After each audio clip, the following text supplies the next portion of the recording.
Hello and welcome to Smitty's. I am a wood cutting fanatic who loves to run a chainsaw. I run alcohol chainsaws, ported chainsaws, I race chainsaws, and I even run the occasional vintage. Now remember, I cannot do this without you. You're everything to the channel, so please remember, subscribe, give that thumbs up, leave that comment. Today, we are going to have a lot of fun. So how you doing? So today, we're going to run the 385 again. This is just another break-in session. So I'm basically just bringing you along for the ride on another test run on this saw. See, I just got home from work and I got to go back soon.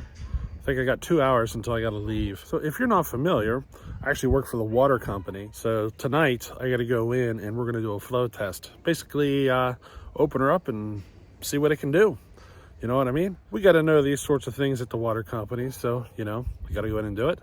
I don't got to be there until 8 o'clock tonight though. So, I got a little time till I got to leave and go back to work. It's my first time doing this test too. I haven't been there that long.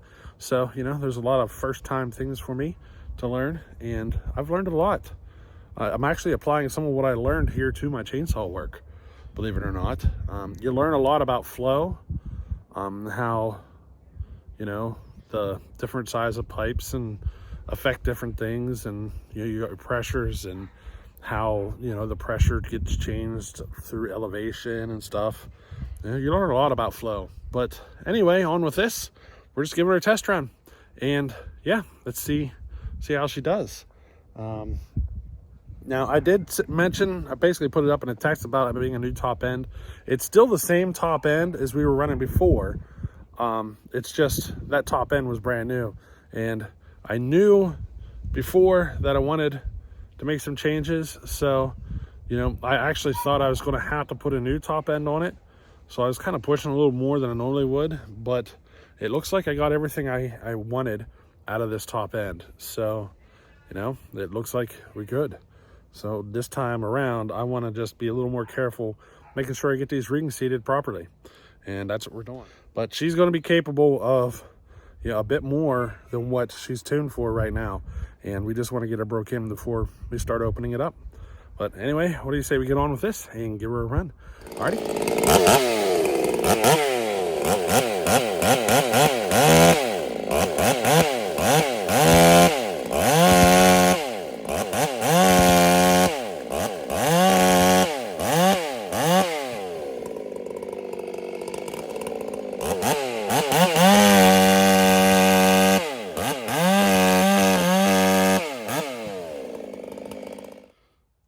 So I just wanted to stop right there. I gave it a minute to warm up, and I just went after those 2 cuts, and she's running fat. So that's a sign that the rings are really starting to seat. So I am actually going to start turning it up a little bit. I'm going to get enough to where that cleans up and kind of play with it, but I don't know yet. I might hold back a little bit. We'll see. But yeah, let's start turning her up. She's showing signs that she's breaking in. So maybe we got enough test runs from before on top of this that we're getting her broke in. So let's see.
All right, I'm going to leave it right there for the tune. Just to be on the safe side, she's still got just a tiny bit of burble on the top side. We're going to leave it there. We're going to put it in some bigger wood now and see what happens. Just to play it safe and make sure we're well broke in. Yeah, before I lean it out, that extra little nibble. Alrighty.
Boy, I've cut some hard oak before.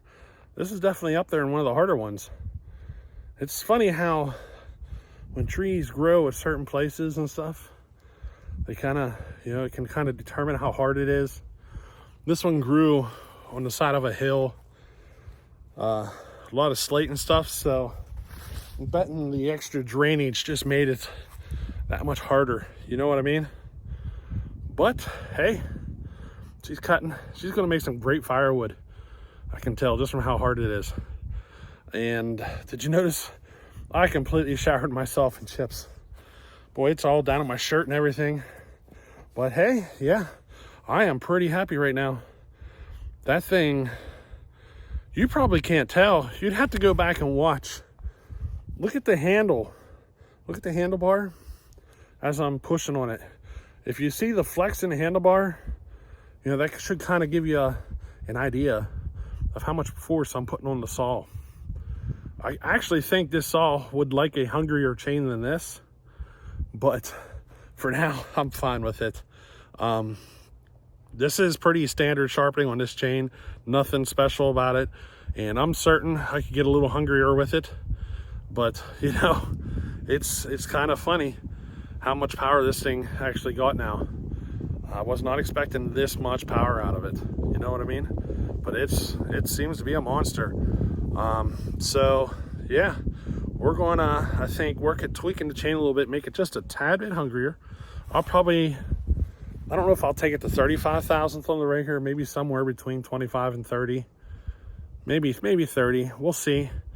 And yeah, I think that'd be the sweet spot for this chain on this saw. Even in the hardwoods, I'm just concerned about the chatter, because if you get too deep, you start picking up a lot of chatter. And right now it's cutting smooth, super smooth. It's like butter. The one issue I'm having is because I only got the felling dogs on the one side, and it's basically at the clutch cover area. So whenever I'm dogging in and pushing it through the wood hard, it's actually kind of pulling the saw a little crooked in the cut. So I got new felling dogs for it. I actually think they're here, and I haven't put them on yet. I think they're here because I got a couple packages here that I haven't opened yet. So I think they're actually here. So I have to get them on to fix that little issue. And I think I'll go just a tad bit hungrier on the chain. But for now, yeah, I'm stoked. I'm stoked with the way this saw's running. So I think the next test run, we'll go a little hungrier on the chain, get them felling dogs on it, and go from there. She seems to be breaking in really well. So yeah, it's actually got more power than I was expecting. And from that, I got more RPM than I thought I was going to be able to achieve. At least it feels like it. So I noticed that the way it feels in the cut sometimes feels like it's spinning faster than what it really is, and you never truly know until you put the tack on it. So I'm hoping it exceeded 12,000 RPM. I don't know if it did. It feels like it did, but we're gonna have to wait and see. Hopefully it did. I'm hoping it's closer to 12.5, but you know, there's only one way to find out. So maybe the next test run, maybe we'll do all that. Test the chain, get the right felling, get the felling dogs on there, and throw a tack on it. What do you say? I think this is about where it's going to want to be tuned and run at.